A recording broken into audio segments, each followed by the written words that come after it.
జరుగుతుంది. మనందరికీ ప్రత్యక్షంగా తెలుసు, సృష్టి అంటే మహిళ. మహిళ లేకుండా సృష్టి లేదు. సృష్టి అంటే మహిళ. ఇకపోతే ఆపస్తమ మహర్షి అని ఒక మహర్షి వారు ఆ రోజుల్లో మన పూర్వీకులతో మాట్లాడుతూ ఉన్నప్పుడు అక్కడ వాళ్ళందరూ అడిగారు, ఈ కాలంలో అయితే మాకు మహర్షులు అందుబాటులో ఉన్నారు, మాకు ఏదైనా సమస్య వస్తే వాళ్ళు తీరుస్తూ ఉన్నారు, రాబోయే కాలంలో మహర్షులు అంత త్వరగా దొరకరు. ఇప్పుడు మనమే ఉన్నాం, మనం ఎవరైనా ఒక మహర్షిని దర్శించుకోగలమా? లేదు. లేరా? ఉన్నారు. ఆ రోజుల్లో కంటే కూడా ఈ రోజుల్లో ఇంకా ఎక్కువ ఉన్నారు. మన జనాభా ఎంత ఉందో అందులో 10% మహర్షులు ఇప్పుడు ఉన్నారు. ఏ హిమాలయాల్లో అక్కడ ఉంటారు, కాకపోతే మనకి అందుబాటులో ఉండదు. మరి ఎలా సమస్యలు ఇంట్లో ఏదైనా వచ్చింది అనుకో, ఎవరు తీరుస్తారు, ఎవరు చెప్తారు మీలాగా మాకు అని ఆపస్తమ మహర్షి అప్పుడున్న పెద్దలు మన పూర్వీకులు కోరితే ఆయన చెప్పింది ఒకే మాట, ఇంట్లో శ్రీమూర్తి ఉంటారు, ఇల్లాలు ఉంటారు, గృహిణి ఉంటుంది, ఆవిడ ఏం చెప్తే అది చేయాలి. అంటే మహర్షితో సమానంగా మనకి స్థానం ఇచ్చారు. మహర్షితో సమానంగా మనకి స్థానం ఇచ్చారు. మహర్షులంటే ఇంద్రియాలన్నీ నిగ్రహించుకొని ఎన్నో ఏళ్ళు తపస్సు చేస్తే కానీ ఆ స్థితి వారికి రాదు. అలాంటి స్థితిని సాధారణ మహిళకు, ఒక గృహంలో ఉన్న మహిళకు ఆపాదించారు, ఇచ్చేసారు నేరుగా. అది ఎంత పెద్ద గ్రేడో చూడండి. అంటే మనం ఎక్కడున్నాం? సాక్షాత్తు మహర్షుల స్థానంలో వాళ్ళ పక్కన మనల్ని నిలబెట్టారు. అంటే మనలో అంత శక్తి దాగింది, మనలో అమాంతం అంత శక్తి దాగింది. దీనికి మరో చక్కటి ఉదాహరణ మనకి పురాణాల్లో దొరుకుతుంది. మనకి భగవద్గీత ఎలాగా ఉందో దేవి గీత ఉంది, దేవి పురాణంలో. అక్కడ అమ్మవారు సాక్షాత్తు తపోధనులైన మహర్షులందరినీ కూర్చోబెట్టి గీత చెప్తూ ఉంటే, గీత చివరిలో వాళ్ళు అడిగింది ఏంటి అంటే, అమ్మ మీరు ఇంతవరకు మాకు తత్వాన్ని అంతా బోధించారు, నీ తత్వం మాకు అర్థమైపోయింది, ఆకాశం నువ్వే, గాలి నువ్వే, వాయువు నువ్వే, భూమి అన్నీ నువ్వే, కాకపోతే మాకు ఎప్పుడైనా నిన్ను ఆరాధన చేయాలనిపిస్తుంది. ఈ తత్వాన్ని పట్టుకుని ఆకాశాన్ని, గాలిని మనం ఆరాధన చేయలేం కదా, పూజించుకోలేం. మరి ఎలాగమ్మా నిన్ను నేరుగా మేము పూజించాలని మాకు అనిపిస్తుంది కదా అని అడిగితే, మహర్షులకు అమ్మ ఏం చెప్పారో తెలుసా? ఈ సృష్టిలో ఉన్న ప్రతి శ్రీమూర్తి నేనే, కాబట్టి శ్రీమూర్తి ఆరాధన చేస్తే నన్ను ఆరాధించిన ఫలం మీకు దక్కుతుంది. అందుకనే మనం ఇప్పుడు అమ్మవారి పూజలు చేసుకుంటే ఇళ్లలో అమ్మవారి పూజే కాదు, దైవ ఆరాధన ఏది చేసినా కూడా మనం ఏం చేస్తాం? చివరిలో తాంబూలాలు ఏర్పాటు చేసుకుని శ్రీమూర్తులకి తాంబూలాలు ఇచ్చి, పసుపు కుంకుమలు ఇచ్చి నమస్కరించుకుంటాం. కారణం ఏంటంటే సాక్షాత్తు అమ్మ రూపంలో వాళ్ళని మనం సత్కరించుకుని ఆశీర్వాదాన్ని నేరుగా అమ్మవారి దగ్గర నుంచి పొందుతాం. ఇలా ఇంతటి స్థానంలో మనం ఉన్నాం. దీన్ని మన మనసులో నిలుపుకుని మనలో అంతర్గతంగా ఎంత శక్తి దాగి ఉందో దాన్ని వెలికి తీసుకునే ప్రయత్నం మనం చేయాలి. మన మతం ఏదైనా కావచ్చు, అన్ని మతంలో ఆరాధన ఉంది, దైవారాధన. ఎవరి మతంలో ఉన్నవాళ్ళు ఆ మతంలో ఉన్న ఆరాధనని కొంత సమయం మన కోసం కేటాయించుకుని మనలో అంతర్లీనంగా ఉన్న శక్తిని మనం బయట పెట్టుకోగలగాలి. మన మీద ఉన్న బాధ్యతలు చాలా ఎక్కువ. కారణం ఏంటి? బాధ్యతలు ఎవరికి ఇస్తాం? మన ఇంట్లో 4 పిల్లలు ఉంటారు, ఎవరికి ఎక్కువ పని చెప్తాం? ఎవరు తెలివిగల వాడైతాడో, ఎవరు సమర్థవంతంగా చేస్తాడో వాడికి ఇస్తాం. అలాగే సృష్టిలో కూడా శ్రీమూర్తికి అనంతమైన శక్తి ఉంది కాబట్టి ఇన్ని బాధ్యతలు శ్రీమూర్తి మీద ఉన్నాయి. ఒక సమాజం బాగుండాలి అంటే ఎవరు చక్కగా ఉండాలి? శ్రీమూర్తి కదా. ముఖ్యంగా గృహం, బడి, గుడి, మూడింటిలో ఈ సమాజం అభివృద్ధి ఆధారపడి ఉంటుంది. ముఖ్యంగా గృహం. ఓ పిల్లవాడు ఉన్నాడు, ఇంటి వాతావరణం బాగలేకపోతే వాడు దుర్మార్గుడు అవుతాడు. స్కూల్లో మాస్టర్ ఏం చేయలేడు, సమాజం ఏం చేయలేదు. సమాజం అంతా పాడవడానికి కారణం ఎవరైనా ఇంట్లో మహిళ. అంటే అమ్మవారు సాక్షాత్తు శ్రీమూర్తిగా వచ్చారు. ఈ శ్రీమూర్తి ద్వారే సమాజ అభివృద్ధి అంతా కూడా ఆధారపడి ఉంటుంది. గుడి, బడి, దైవం, ఈ 3 స్థలాలు ఏంటి అంటే మన యొక్క ఆలోచనల మీద తీవ్రమైన స్వభావం చూపిస్తాయి. అందుకనే చాణక్యుడు కూడా నీతి సూత్రాలు చెప్పేటప్పుడు సమాజ పురోభివృద్ధి దేని మీద ఆధారపడి ఉంది అంటే 2 విషయాలు చెప్పాడు. ఒకటి మహిళ అన్నాడు, 2 యువత అన్నాడు. ఆ 2 కూడా మెచ్చైపోయి మిగిలిన మహిళ మాత్రమే. ఎందుకంటే చిన్నప్పటి నుంచి కొడుకుని ఇంట్లో మంచి వాతావరణంలో పెంచితే ఇంత దుర్మార్గులు ప్రపంచంలోకి రారు. ఎక్కడ ఏ హింస జరిగిందంటే ఏదో ఒక రూపంలో మహిళ మళ్ళీ ఉంటూనే ఉంది. కాబట్టి ఇందాక మేడం గారు అన్నట్టు మనలోనే మార్పు రావాలి. మనలో దాగున్న అనంతమైన శక్తులు సమాజం బాగు కోసం, కుటుంబం బాగు కోసం, కోడలి బాధపడితే కొడుకు బాధపడతాడన్న ఆలోచన, చిన్న ఆలోచన చేస్తే అయిపోయింది. అందుకని మనమంతా గుర్తించవలసింది ఏంటి అంటే, ఎవరో మనకి ఏదో ఇవ్వాలి అనేది కాదు, మనలో ఉన్న అనంతమైన శక్తులను మనం బయట పెట్టుకోవడానికి కృషి చేద్దాం. ఈ కృషి మనకి తప్పకుండా ఫలాన్ని ఇస్తుంది. ముఖ్యంగా నేను ఎక్కువ హిందూ సాంప్రదాయం గురించి చెప్తున్నాను అనుకోకండి, ఇది నాకు అలవాటు కాబట్టి చెప్పగలుగుతున్నా. మిగిలిన అన్ని సంప్రదాయాలు కూడా ఇలాంటి గొప్ప విషయాలు ఉంటాయి. మన పూజా విధానం ఎలా ఉంటుంది అంటే, ఈ శరీరం పంచకోశాలతో తయారవుతుంది. అన్నమయ, ప్రాణమయ, మనోమయ, విజ్ఞానమయ, ఆనందమయ.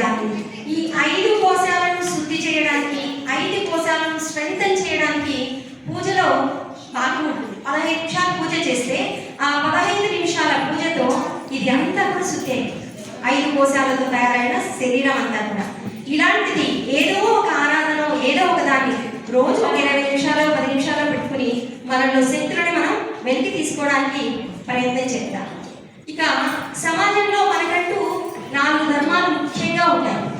ఈ ధర్మాలని ప్రతి ఒక్కరూ గుర్తుపెట్టుకుంటే, వీటిని గుర్తుపెట్టుకుని నడుచుకుంటే మనం అనుకున్న దానికంటే ఎక్కువ సాధించగలం. మన చుట్టూ ఉన్న వాటినన్నిటిని కూడా నడిపించుకోగలం. అదేంటి అంటే, మొదటిది వ్యక్తిగతం, రెండవది కుటుంబం. ధర్మాల్లో 4లో మొదటిది వ్యక్తిగతం, రెండవది కుటుంబం, మూడవది సమాజం, 4 దైవం. అంటే 4 మన ధర్మాలే. 4టిని మనం చక్కగా చూసుకోవాల్సి వస్తుంది. వ్యక్తిగతం అంటే నువ్వు చదివేటప్పుడు మంచిగా చదువు, శ్రద్ధ తీసుకో. వివాహం దగ్గరికి వచ్చేసరికి ఈ మధ్య పిల్లలందరూ కూడా ఇది నా వ్యక్తిగతం అంటున్నారు. కాదని, కుటుంబం అది కుటుంబ ధర్మం. ఈ వివాహం కుటుంబ ధర్మం మీద ఆధారపడి ఉంటుంది. ఇలా 4టిని చక్కగా చూసుకునేందుకు ఎవరు సహాయం చేయాలి అంటే ఇంట్లో అమ్మనే. మరి మనకున్న పనులు చాలక ఇంత కష్టపడుతూ మళ్ళీ అది కూడా మనకేనా బాధ్యత అంటే, ఇందాకే మనం ఒక క్రెడిట్ తీసుకున్నాం. ఏమని? విశిష్టమైన వ్యక్తులం మనము అని. మన దగ్గర ఏమేమి ఉన్నాయి? ప్రేమ ఉంటుంది, జాలి ఉంటుంది, కరుణ ఉంటుంది కదా, అనురాగం చూపిస్తాం. విశిష్టమైన గుణాలు సృష్టిలో ఏమేమి ఉన్నాయో ఆ గుణాలన్నీ సంపూర్ణంగా ఉండేది శ్రీమూర్తిలో. అన్నిటికంటే ముఖ్యంగా సమిష్టి తత్వం ఒకటి. కలిసి ఏదైనా పని చేయాలంటే మనమే చేయగలం. 10 మంది కలిసి ఏదైనా చేయగలంటే మనమే చేయగలం. అదే 10 మంది మగవాళ్ళని కలిసి ఏదైనా పని చేయమంటే చెయ్యరు, చెయ్యలేరు, అసలు వాళ్ళు కలుపుకోలేరు, వాళ్ళ వల్ల కాదు. కావాలంటే నేను చేస్తా, నేనేం చేయాలో నువ్వు చెప్పు, అంతే. 10 మంది బ్యాచ్ చేసి వాళ్ళందరితో పని చేయించడం నా వల్ల కాదంటారు. 10 మంది కలిసి మనం సమిష్టిగా ఏదైనా చేయగలం. డబ్బు సంపాదించగలము, పేరు, ప్రతిష్ట, పదవులు ఏదైనా సాధించగలం. అందుకనే 10 మంది కలుస్తాం కాబట్టి చిన్న చిన్న సమస్యలు వస్తూ ఉంటాయి. అందుకే 3 గొప్పలు ఒక చోట ఉండవు అని మళ్ళీ మనల్ని కామెంట్ చేస్తారు. 4 రాకులు ఉండవను ఉండలేదు అలా. అందుకని మనం కలిసి చేస్తున్నాం కాబట్టి చిన్న చిన్న సమస్యలు వస్తాయి. అంతేకాదు, మనం 10 మంది కలిసి ఉన్నప్పుడు ఏమవుతుంది అంటే 10 మందికి 10 రకాల సమస్యలు ఉంటాయి, 10 రకాల ఆలోచనలు ఉంటాయి. ఈ ఆలోచనలన్నీ కూడా మన ఆలోచనలుగా మారిపోతాయి.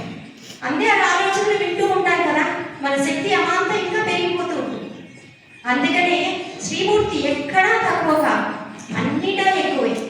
కాకపోతే ఈ రోజుల్లో అనొచ్చో లేదో కానీ మన పూర్వం నుంచి ఒకసారి మనం గుర్తు చేసుకుంటే, ఇంట్లో 10 మంది పిల్లలుండి 6 మందో 7 మందో అమ్మాయిలు ఉంటే కూడా మరి ఇంట్లో వాళ్ళు ఎలా పెంచేవాళ్ళు? చిన్న పాప, పెద్ద పాప, బుజ్జి, కన్న అంటూ చాలా ఆప్యాయంగా, ఇప్పుడు మనం పెంచే కంటే కూడా చాలా ప్రేమగా పెంచుతూ పైగా ఏం చేసేవాళ్ళు? అత్యంత కఠినంగా ఇంట్లో ప్రతి పనికి ఆ పిల్లలు నేర్పించేవాళ్ళు. దాంతో ఏమవుతుంది అంటే ఓపిక, సహనం, సహకారం ఇవి బాగా అలవడేవి. అందుకనే కుటుంబ వ్యవస్థ చాలా చక్కగా నడిచేది, చాలా చక్కగా నడిచేది. ఇప్పుడు మన పిల్లలకి చదువుల ఒత్తిడి ఎక్కువైపోయింది. దాంతో ఎందుకులే ఆ పిల్లలకు పని చెప్పడం అని ఈ పనులకు మనం దూరంగా పెడుతున్నాం. పనికి దూరంగా పెట్టడం వల్ల ఏమవుతుంది అంటే ఓపిక సహనం లేకపోతే పర్సనల్ లైఫ్ చాలా కష్టం. పర్సనల్ లైఫ్ నిలబడాలి అంటే దానికి కారణం శ్రీమూర్తి. 70% స్త్రీ యొక్క సహనం, ఓర్పు వల్లే పర్సనల్ లైఫ్ నిలబడుతుంది. పర్సనల్ లైఫ్కి ఏం కావాలి అంటే తల్లిదండ్రులు చిన్నప్పటి నుంచి అమ్మాయికి కాస్త ఓర్పు, సహనం, చదువుతో పాటు చదువు ఉండాలి. ఎంత రాణించినా కూడా మనకి కుటుంబ వ్యవస్థ కావాలి కదా. జీవితంలో 80% కుటుంబ వ్యవస్థ మీద ఆధారపడుతుంది. చక్కటి కుటుంబ వ్యవస్థ ఉంటేనే సంతోషం. ఆ వ్యవస్థ నిలబడాలి, ముందుకు సాగాలి, మన సాంప్రదాయాలన్నీ కూడా ముందుకు సాగాలి అంటే దానికి కూడా మూల స్తంభం మళ్ళీ అమ్మాయే. ఇది కాస్త కష్టమైన తప్పదు. మన పిల్లలకి చిన్న చిన్న పనులు నేర్పిస్తూ వాళ్ళకి ఓర్పు, సహనం మనం నేర్పిస్తే మన కుటుంబ వ్యవస్థ చక్కగా వర్ధిల్లుతూ సమాజంలో పురోభివృద్ధి పూర్తి స్థాయికి చేరుతుంది. ఇప్పుడు సమాజం ఇంత బాగుంది అంటే కారణం శ్రీమూర్తుల వల్లే. ఎందుకు అంటే మనందరం చూస్తున్నాం కదా, మీరు పూజలు అంటే ఆషామాష అనుకుంటారేమో, చాలా కష్టం. మా గ్రూపులన్నీ అడుగడుగున అంటే ఒక్కొక్క స్ట్రీట్కి ఒక గ్రూప్ ఉంది. ఎక్కడ పూజ అంటే కూడా పరిగెట్టుకుంటూ వచ్చేస్తారు పాపం.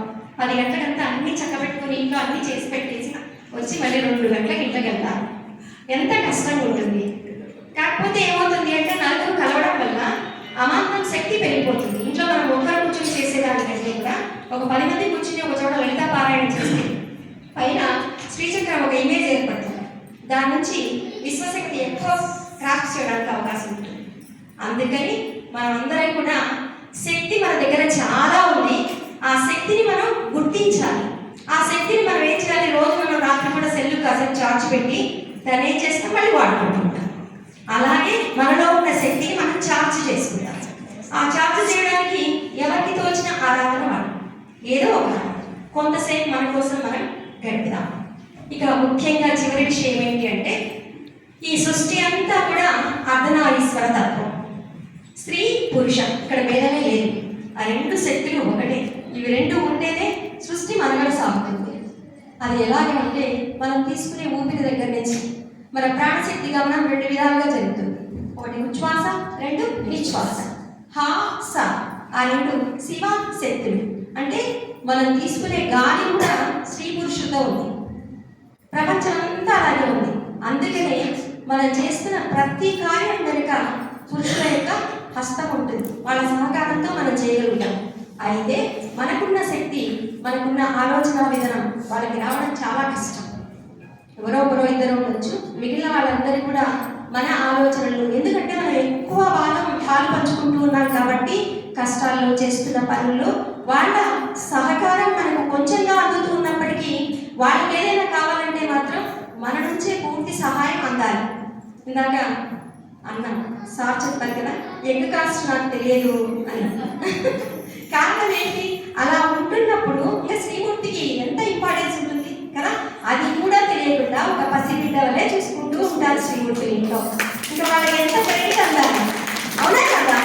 బిడ్డకి ఇలా తెలియకుండా పెంచుతున్నారు, భర్తని కూడా అలాగే ఏ సమస్య లేకుండా హ్యాపీగా పీస్ఫుల్గా నీ జాబ్ చేసుకో అని చెప్పి వదిలేశారు అంటే శ్రీమూర్తి ఎంత గ్రేట్ కదా. మనమంతా చాలా గ్రేట్.